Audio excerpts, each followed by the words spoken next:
Dans cette vidéo, je vais vous montrer comment faire une recherche dans Econlit et Business Source Complete.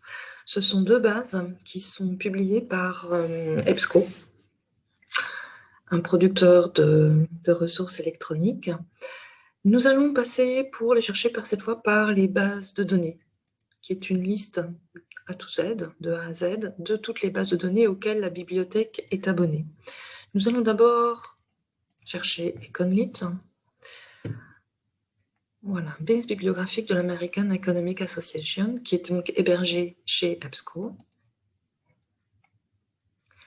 qui se charge, contrairement à la semaine dernière, où rien ne marchait. Alors, nous allons faire... Je vous montre Econlit, parce que c'est surtout une base bibliographique, comme c'est précisé, mais avec moins d'accès que Business Source Complete. Par exemple, si je cherche Business Angel,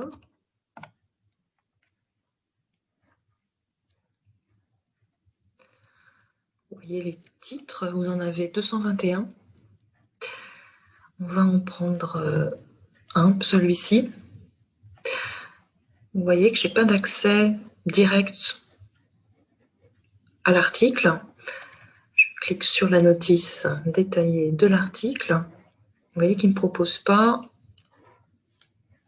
de l'afficher lui-même. Et si je clique ici, il va le chercher dans nos abonnements et il ne va pas le trouver en fait.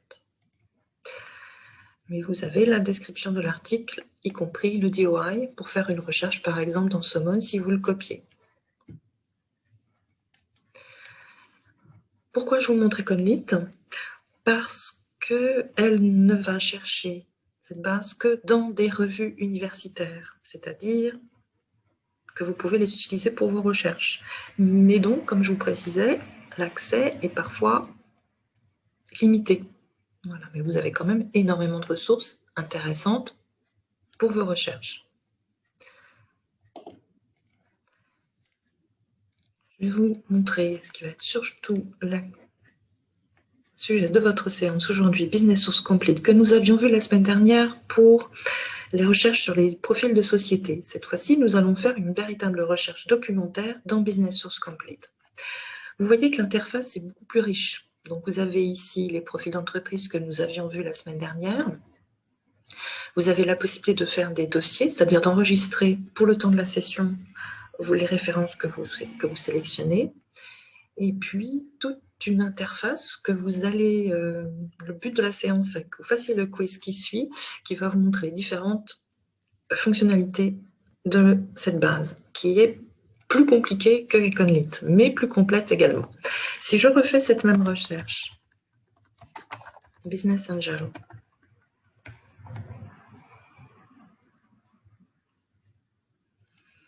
vous voyez que là, j'ai 1175 résultats, parce qu'il va chercher dans beaucoup plus de documentation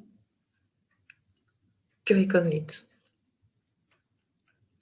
Je retrouve cet article d'Hermes Pay Angel, et vous voyez que ici, dans cette base Business Source Complete, nous avons les textes, le texte intégral, soit en HTML, soit en PDF. HTML, ça veut dire qu'il va s'afficher tout de suite.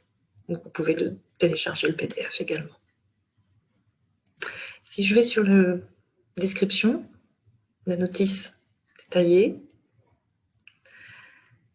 vous avez le lien vers la revue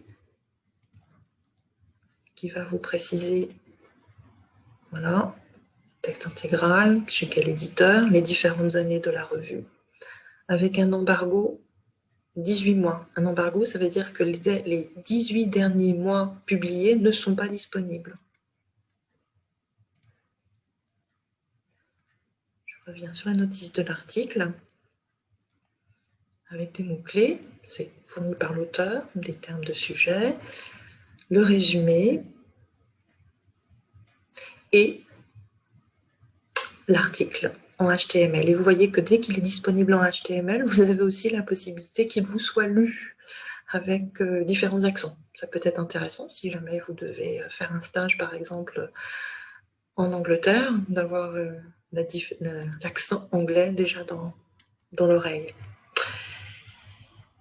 Et donc le lien aussi vers les textes intégraux, le texte intégral en PDF, voilà, il devrait s'afficher Voilà, je suis certaine que vous avez déjà consulté.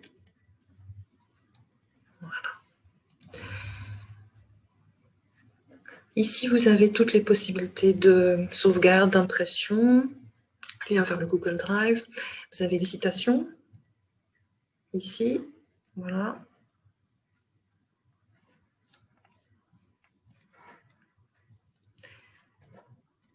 Je vais revenir sur la notice détaillée. Ah, je suis revenue trop loin.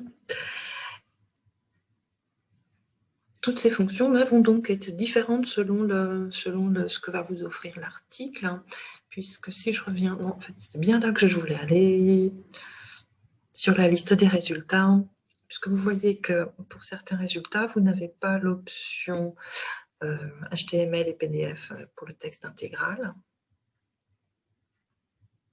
Et donc, quand vous cliquerez ici, vous aurez moins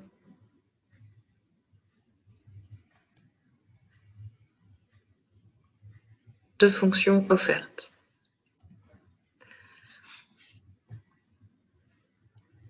Je vais essayer de trouver quelque chose. Non, je ne vais pas le trouver là. Si, voilà.